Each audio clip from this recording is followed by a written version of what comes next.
Namo Dassa Bhagavato Arahanto Samma Sambuddhassa. The sublime qualities of the Supreme Buddha. The rising of a Buddha is an extremely rare happening in the world. The Buddhas do not appear frequently because the enormous amount of merit and other conditions that must be fulfilled to be a Buddha cannot be met within a short period of time. It takes aeons and aeons to fulfill the perfections known as paramita in Pali, required to be a Buddha by cultivating virtues like patience, kindness, effort, determination, morality, wisdom, selflessness, and so on, and even sacrificing one's belongings, body parts, and life itself. Thus, a Buddha is a result of enormous power of merits accumulated through the long samsara. The Buddha is the embodiment of all virtues.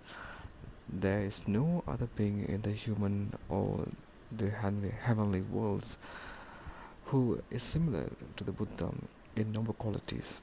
He has the highest morality, sila, deepest concentration, samadhi, and the highest wisdom, panya.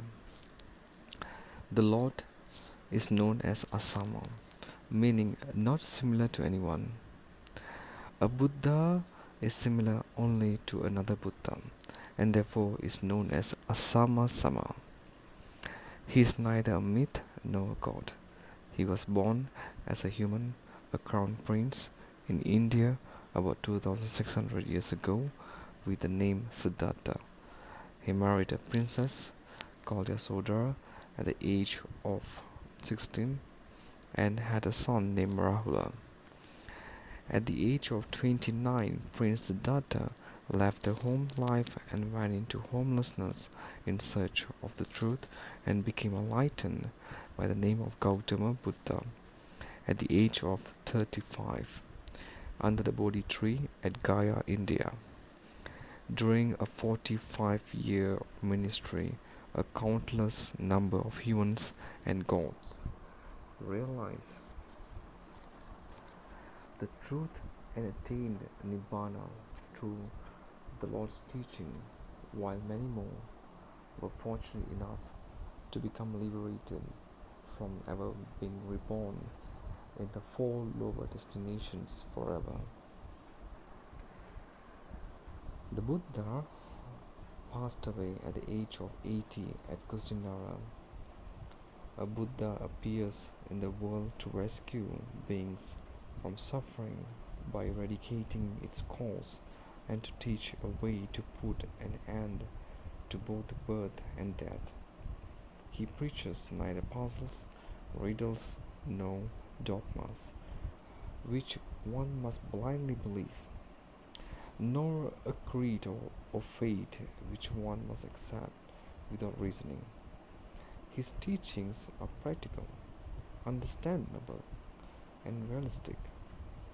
What he taught was the nature of life that is hidden in the darkness of ignorance. He realized everything fully in its true nature, and his knowledge was not covered by anything. There are no secrets or mysteries that are beyond his comprehension. His knowledge was so much that once, while in a forest, he gathered a few leaves in his hand and said to the monks that the things that he taught were comparable to the amount of leaves in his hand, and what he did not teach was comparable to the amount of leaves in the forest. He taught only what is necessary to gain freedom from suffering. Samsappa Sutta, Samyutta Nikaya 5. The Supreme Buddha's kindness and compassion extended to all beings were boundless. He tried his best to rescue beings from suffering. Sometimes he walked hundreds of miles a day looking for helpless and wise men and women to bring about their spiritual welfare. Therefore, he was known as Mahakaruniko, the great compassionate one, because of his highest morality, sila, deepest concentration, samadhi, great wisdom, panya, and other immeasurable qualities. The Buddha is known as Agga Dakineyo, the most suitable one for offerings. Even today, any offering, whether it be food, drinks, medicine, flowers, lamps, incense, etc., made in homage to the Buddha with a pleasant mind, will yield incalculable and immeasurable merits. Furthermore, the veneration, homage, and respect paid to him by recollecting his great qualities produce lots of merits to one's life. There is no one in the world who can fully understand the qualities of a Buddha other than another Buddha. Even an Arahant, an enlightened disciple of the Lord Buddha, cannot do that. It is said that if a Buddha were to recite the qualities of another Buddha for an aeon, there will be many more qualities still left to be recited at the end of that aeon. However, in his great wisdom and compassion, the Supreme Buddha taught 9 sublime qualities of the Buddha for gods and humans to contemplate as a subject of meditation and to recite when paying homage. The first, Arham. Arham is the first quality that the Buddha taught to us so that we could identify who a Buddha is. The quality Arham means that the Supreme Buddha is an Arahant. The Buddha is the first Arahant in the world. The Buddha completely eradicated desire, hatred, and delusion for good, and when he became an Arahant, he is free from defilements like anger, pride, jealousy, and the like. Therefore, he has an extremely pure mind that is not affected by anything that arouses the mind. Also, the Lord Buddha is called Arahant because he purified his body, speech, and mind. His sense faculties, eye, ear, nose, tongue, body, and mind, are well restrained since he has tamed them forever. Therefore, the Supreme Buddha is peaceful, serene, contented, happy, and delighted. No one can make him scared, as he got rid of fear when he became an Arahant. In addition to that, the Supreme Buddha is called Arahant because he is worthy of offerings of all the gods and humans just because he generated in his mind all the wholesome qualities and eliminated all the unwholesome qualities from his mind. Secondly, Samma Sambuddho.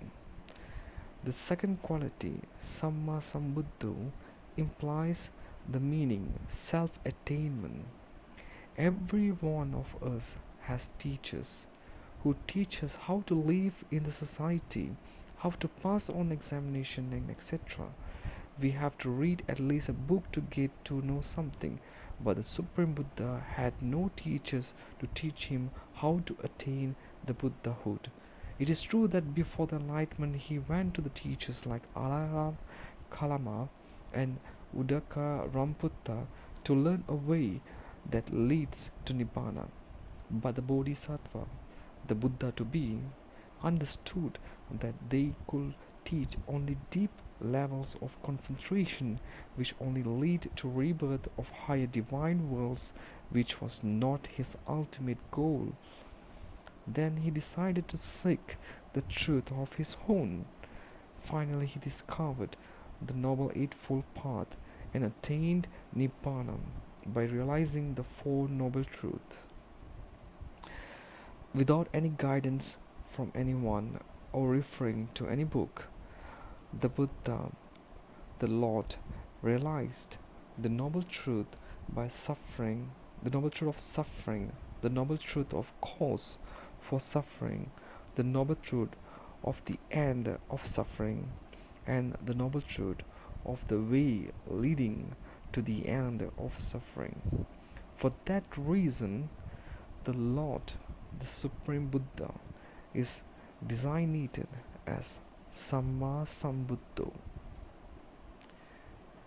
Third quality, Vicharcharana Sampanno. This quality, Vicharcharana Sampanno, is of two aspects. One is Vichar, which means vision or knowledge. Basically, the Supreme Buddha has threefold knowledge called Devijja in Pali language. The first is the knowledge of recollecting the past lives of the Buddha himself and that of others. In an instant, he can trace back manifold previous lives.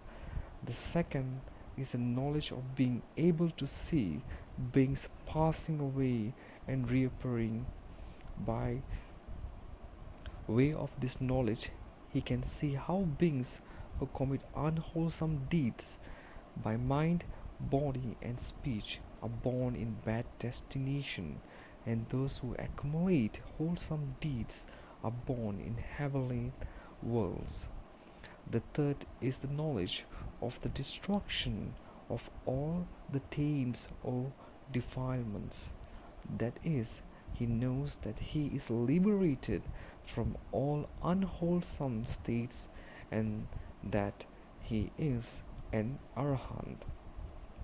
In addition to the threefold knowledge, the Supreme Buddha has psychic powers like traveling in the air like birds, diving in and out of the earth as though it was water, walking on water without sinking as though it was earth, touching, stroking the sun and moon, going unhindered through a wall or a mountain as though space, and so on, and also connected with the aspects of Vichar. The Supreme Buddha had the following abilities. He could hear both kinds of sounds, the divine and the human, those that are far as well as near. He could read the mind of other beings, of other persons. He could see with his divine eye anything and any living being like gods, ghosts, and other non-human beings and talk with them. He could understand whether beings can realize Dharma or not, and in which ways they are made to realize Dhamma. The second aspect of this quality is Charana, which means good conduct. It also means that the Buddha lived his life according to the above mentioned Viccha, the eightfold knowledge. Charana that he was endowed with is manifested by his perfect morality, mindfulness, concentration, contentment, wakefulness, patience, diligence, and liberation.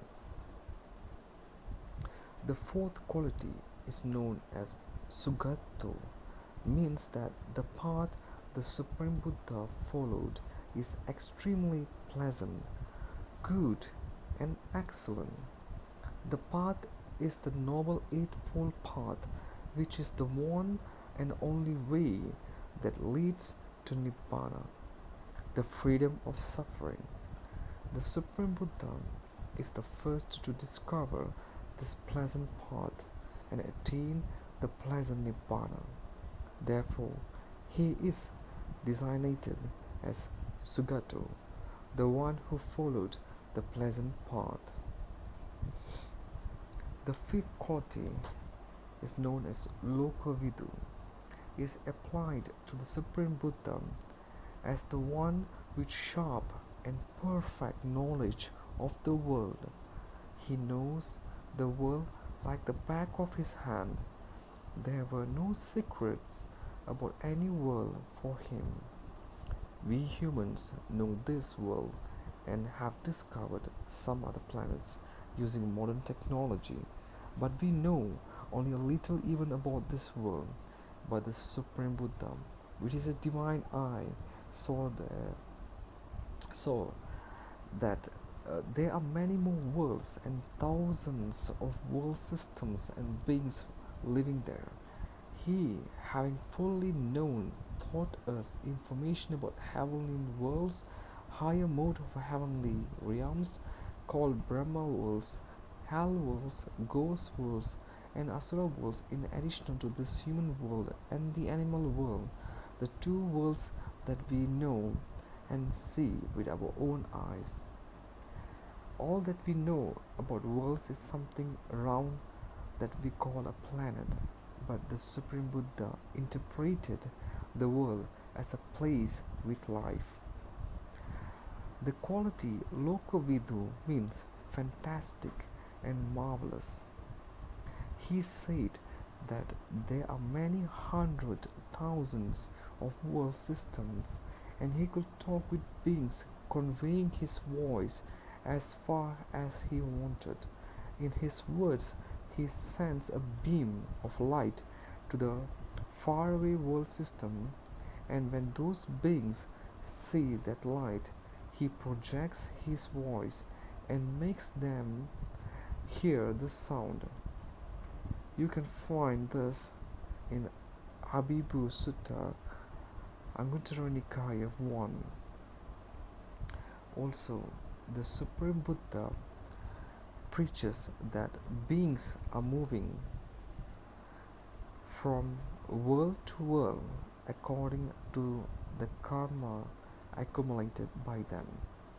Those who accumulated good karma are reborn in heavenly and Brahma worlds, and those who accumulate bad karma are reborn in lower worlds like hell, ghost world and animal world, while those who accumulate both good and bad karma are reborn in the human world.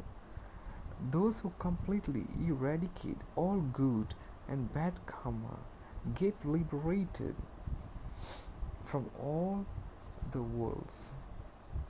Those who completely eradicated all the good and bad karma get liberated from all the worlds.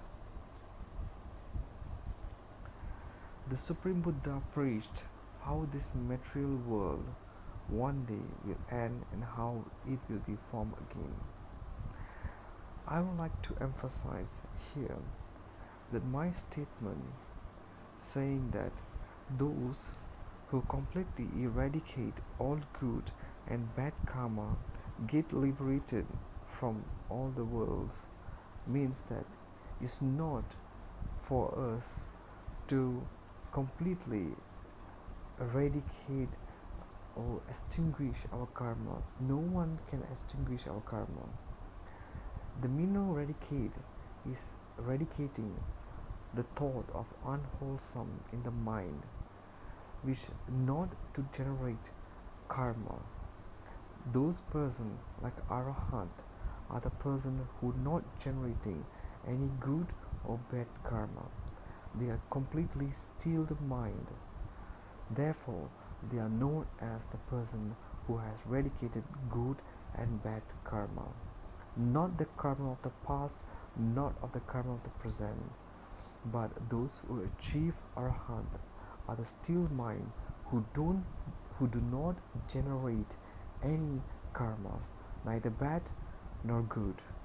So therefore, here the statement that I say that eradicated good or bad karma means it's a person who is having a stilled mind which do not generate any karma, whether good or bad, who is also known as an arhat. Therefore, the Supreme Buddha also understood the origin of the spiritual world, worlds of eye, worlds of ear, worlds of nose, worlds of tongue, worlds of body, and worlds of mind, which are known as the sense faculties.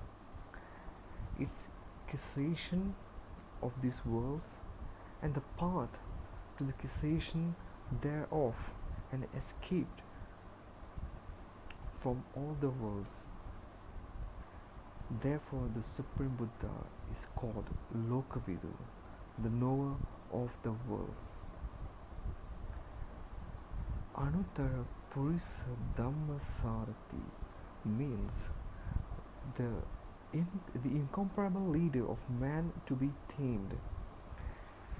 The Supreme Buddha tamed not only humans but also gods, Brahmas, and ferocious demons like Alavakan. Sometimes he tamed giant elephants like Nalagiri, who was sent to kill him. He tamed beings without using any weapons, but instead with his great wisdom and compassion. Sometimes he tamed beings by means of his psychic powers. Not only did he tame human and heavenly beings, but he also showed them the way to the liberation from suffering. Even though the Lord is no more today, the Dhamma, the teachings he used to subdue people, has that power of taming those who listen to it even now. It is because of that power that people who listen to Dharma try to give up greed and become generous, to get rid of misconduct by mind, body, and speech. And also, they become virtuous and control the mind and purify it from defilements. Therefore, Lord Buddha is known as Anuttara Purisa Dhamma Sarati. The seventh quality, Satta Deva Manusanam, means that the Supreme Buddha is the teacher of gods and humans. He was a universal teacher. He was such a great teacher that he could give the real solution to any problem of gods and humans. There is no secret in his teaching. It is evidence to our eyes. The solution of this great teacher were to the point of most of the time that solution resulted in the eternal bliss of Nibbana. The Supreme Buddha was a unique teacher who was concerned not only about the worldly well-being but also about the spiritual well-being of gods and humans. As a religious teacher, he encouraged gods and humans to think freely without depending on religious beliefs. I would like to emphasize here again that my statement saying that Lord Buddha is a religious teacher means that he is a spiritual master who transformed the mind, a person who transformed his mind in a way which has manifold, it has conduct, a path who is well established. Therefore, we know as a spiritual master. This is sometimes interpreted as a religious belief, but Lord Buddha has no interest to change someone's belief. All is he interested is to tame the untamed mind, to make a person to be liberated from the suffering. Therefore, we uh, say we say that he is a religious teacher, or better to say that he is a spiritual master, because he teach people to be enlightened. Therefore, Lord Buddha is known as a spiritual master. But nowadays, Buddhism is known as a religion. Therefore, we could also say that he is a religious teacher, but who has no interest in spreading a religion, but he has only one interest: to help people liberating themselves from suffering. Therefore, as a religious teacher, he encouraged gods and humans to think freely without depending on religious beliefs. He never used fear as a means of converting people to his teachings. He introduced a very practical religious way, spiritual way of life for people to be religious, to be spiritual, to be mindfulness, even without a religious label. During Buddha time, when the Lord was in India during his ministry of 45 years, there is no one embrace a religion known as Buddhism. There wasn't a religion called Buddhism. There are people who call themselves a follower of Buddha, Dharma, and Sangha. That's all. The eighth quality, the Supreme Buddha, is named Buddha because he taught the Dharma that he realized to others.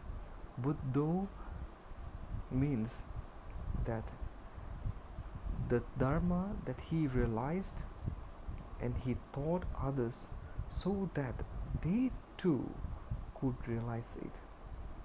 Therefore, in Buddha's teaching, there is no mystery, there's no myth, there's no secrecy. It's evidence and it's open to everyone. He preached the Dharma very pleasantly and very clearly, with different words, different meanings, and diverse techniques suited to the different mentalities of gods and human beings. He knew how to tame a being. Therefore, he is known as the Buddha. And the ninth quality, Bhagava. The ninth quality, Bhagava, means the fortunate one. He was fortunate to have an extremely pure heart, devoid of defilements, and he was fortunate enough to understand the Four Noble Truths without any advice or guidance from any teacher or instructor. Also, the Supreme Buddha was fortunate to have unlimited knowledge and great wisdom, as well as the deepest concentration. Furthermore, he was the most fortunate among the mankind for being endowed with supernormal powers, and all exquisitely beautiful body consisted of 32 special marks. Briefly, the Supreme Buddha was fortunate to have the pure heart, which contained all the supreme qualities and superhuman abilities. For those reasons, Supreme Buddha is designated as Bhagava, the most fortunate one. Nama Buddhaya.